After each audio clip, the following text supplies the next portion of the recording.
ఇంకొంచెం టైం పట్టడం ఈ పిక్చర్కి మంచిదయ్యింది అని అనుకుంటున్నాం అనమాట.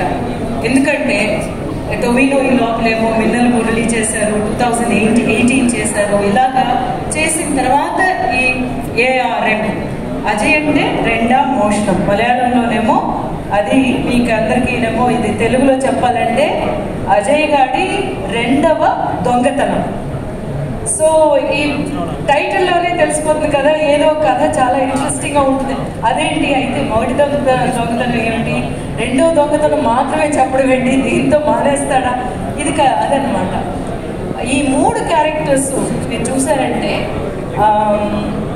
తనే చేశాడా అనే ఒక విధంగా ఆశ్చర్యపోయేటట్టు అన్నమాట. యాక్చువల్గా డిజైన్ చేసింది అంటే రూపం మాత్రమే కాదు, ఒక్కొక్క క్యారెక్టరైజేషన్ అనమాట. ఆ క్యారెక్టర్ కథ జరుగుతున్న కాలం వేరే అయినా సరే ఆ క్యారెక్టర్ తత్వం ఉంది కదా, అది చాలా చాలా డిఫరెంట్ అనమాట.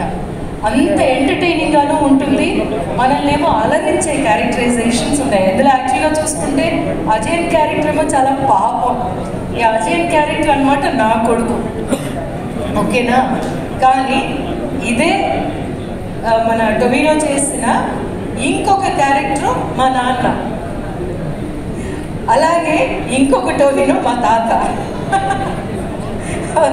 సో కథ చూడండి అట్లా వస్తుందన్నమాట. నేను మా నాన్నని ఎంతో ఇష్టపడి నా కళ్ళ ముందే కొన్ని విషయాలు జరుగుతాయి చిన్నపిల్లగా ఉన్నప్పుడు. అందువల్ల ఈ మదర్ క్యారెక్టర్ ఎట్లాగా తయారవుతుంది, తన క్యారెక్టర్ ఎలాగా వీటినన్నిటినీ సహించుకుంటూ తన కొడుకుని ఎలా పెంచింది, తన కొడుకు ఎలా ఉండాలి అనుకుంటూ ఈ అజయన్ని పెంచుతున్నాను అనమాట. సో అజయన్ పాపం యాక్చువల్గా ఈ 3 క్యారెక్టర్లోని. సో ఇలాంటి ఒక కథ వినగానే నేను అనుకున్నాను, ఇంత మంచి కథ ఒక్క భాగంలో చెప్పగలరా అంటే ముందేమో 2 భాగాలు అది ఇది అన్నాను, కానీ చాలా చాలా చాలా ఇంట్రెస్టింగ్గా ఈ కథ వెళ్ళడానికి అంత ఉందన్నమాట.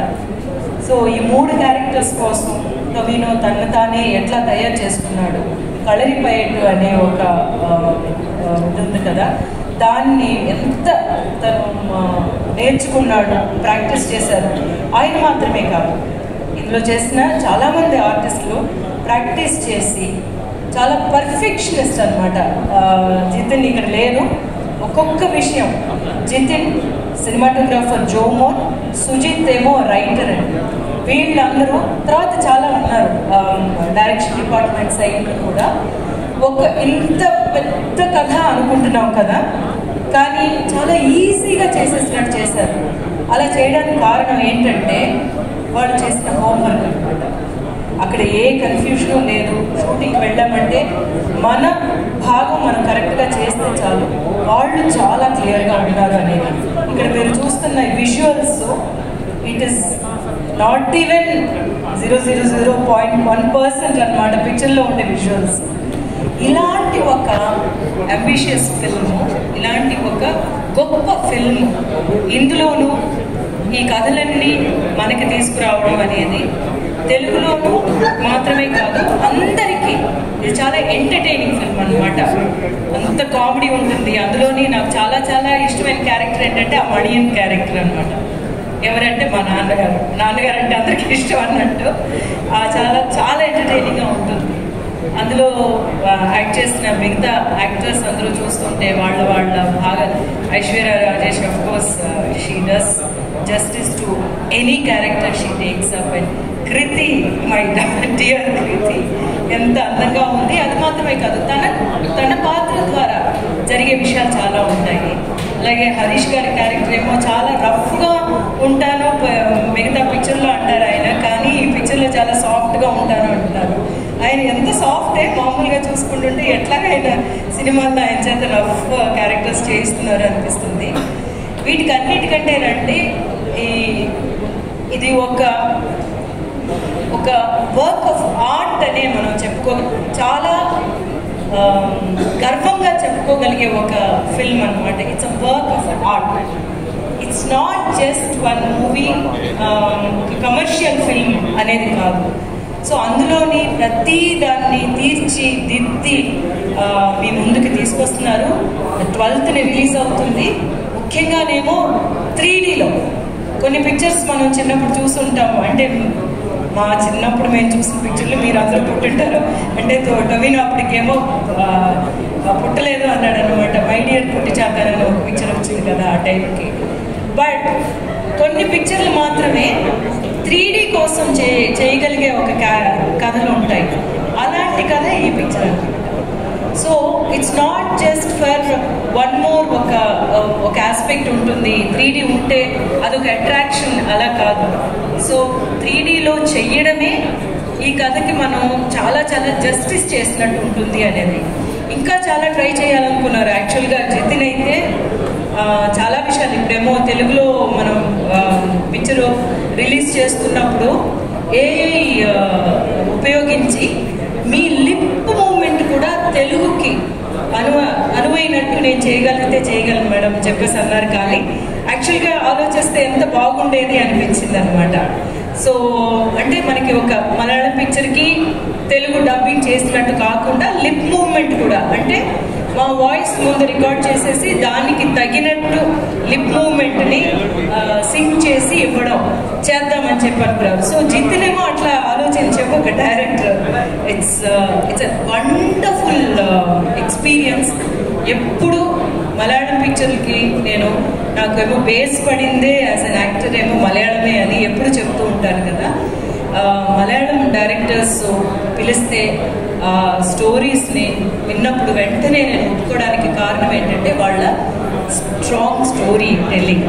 సో ఆ స్ట్రాంగ్ స్టోరీ టెల్లింగ్ ఉన్న ఈ పిక్చర్, అందులోనే మీకు అందరికీ అప్పుడే ఇంతకుముందే ఈ పిక్చర్లో రాకముందే నచ్చేసిన స్టార్స్ యాక్టర్స్ ఉన్నారు. అంతా ఇంత కష్టపడలేదు అనమాట టొవినో యాక్చువల్గా ఈ పిక్చర్ కోసం. అండ్ అవన్నీ చాలా ఈజీగా చేసినట్టు చెప్తూ ఉంటారు కానీ but it will be a milestone for his career యాక్చువల్గా చెప్పాలంటే. సో ఇట్లాంటి ఒక ఫిల్మ్ 12th రిలీజ్ అవుతుంది. మళ్ళీ మీ అందరి ముందుకి ఇట్లాంటి ఒక మంచి పిక్చర్తో రావడం అనేది నాకు చాలా సంతోషంగా ఉంది. నేను అందుకే అన్నాను అనమాట, హైదరాబాద్కి డెఫినెట్గా నన్ను తీసుకెళ్ళండి, మా తెలుగు వాళ్ళతోటి నేను మాట్లాడతాను, నేను చెప్తాను అని చెప్పేసి. వేరెక్కడికి వెళ్ళలేదన్నమాట. కేరళలో వాళ్ళు చూసుకుంటారు, కర్ణాటకలో చూసుకుంటారు అంతా, బట్ ఆంధ్రప్రదేశ్ మాత్రం నేను వస్తాను అని చెప్పాను అనమాట. సో నాకు చాలా డియర్ ఫిల్మ్ అండి ఇది. ఎందుకంటే అంత స్టఫ్ ఉంది, మీరు చూస్తుంటేనే మీకు అర్థమై ఉంటుంది. అండ్ అందరూ చూడండి. అందులో మైత్రి మూవీ మేకర్స్ ద్వారా రాబోతుంది అన్నది మా ఆస్థాన కంపెనీ లాగా. So I'm really happy that Mythri movie makers ఈ పిక్చర్ రిలీజ్ చేయడం అనేది. అండ్ మిగతా ఆర్టిస్టులు బెసిల్ జోసెఫ్ అంటే మీరు చెప్పినట్టు is become world famous now. అన్ని దెబ్బలు తిని వరల్డ్ ఫేమస్ అయిన యాక్టర్ అంటే ఆయనే అయి ఉంటాడు అనుకుంటాను. సో వీళ్ళందరూ కలిసి, అంటే ఆయనే ఒక హీరో, ఆయనే ఒక డైరెక్టరు, కానీ ఈ పిక్చర్లో ఆయన ఒక డైరెక్టర్ చేస్తున్నారు. మలయాళంలో ఎప్పుడు అలా జరుగుతూ ఉంటుంది అనమాట. సో డెఫినెట్గా ఈ పిక్చర్ మీకు అందరికీ నచ్చుతుందని తెలుసు. మళ్ళీ వారమో లేకపోతే 10 రోజుల తర్వాత వచ్చి కలిసినప్పుడు మీరే చెప్తారు ఎట్లా ఉంది ఈ పిక్చర్ అనేది. And enjoy yourself and you're in for a treat అనమాట. ఇప్పుడు ఓణంకి రిలీజ్ అవుతుంది. ఓణం సద్య గురించి మీరు అందరూ వినుంటారు కదా, the best spread of feast. అట్లాంటి ఒక ఫీస్ట్ మీకు అందరికీ కేరళ నుంచి ప్రత్యేకంగా తయారు చేయబడి 20th మీకు మీ ముందుకు రాబోతుంది. And love to all the technicians and actors who have taken part. They have really worked so hard. I know how difficult it was because మేము షూట్ చేసిన లొకేషన్స్లోని వైర్లు ఏమీ తెలియకూడదు, అంటే మాకు చాలా పెద్ద లొకేషన్ కావాలన్నమాట. ఊరే వీళ్ళు క్రియేట్ చేశారు. అలాగే ఒక తిరునాళ్ళ లాగా, ఫెస్టివల్ లాగా క్రియేట్ చేయడానికి దగ్గర దగ్గర ఏమో 2000 మేము ఆర్టిస్టులు రావాల్సి వచ్చింది, జూనియర్ ఆర్టిస్టులు. నాకు తెలిసి ఒక 15 రోజులు వాళ్ళందరూ తీసుకొచ్చి పొద్దునొచ్చి రాత్రి వచ్చి పొద్దున వెళ్ళేవాళ్ళు అనమాట. ఇదంతా ఒక మలయాళం పిక్చర్లో చేయగలరా అని చెప్పి అనుకుంటే వాళ్ళు చేయగలిగింది చాలా పెద్ద విషయం. అందులో ఒకటి ఉన్నది ఏంటంటే ఈ స్టోరీని మనం బాగా తీసుకెళ్ళాలి అనే ఒకే ఒక్క ఆలోచన అనమాట. So great, and thank you for this opportunity again and again, because my directors give me this kind of a great opportunity for me to stand here again and say that I'm part of a great film, another great film only. And enjoy yourselves on the 12th. It's going to be a fun ride. Thank you.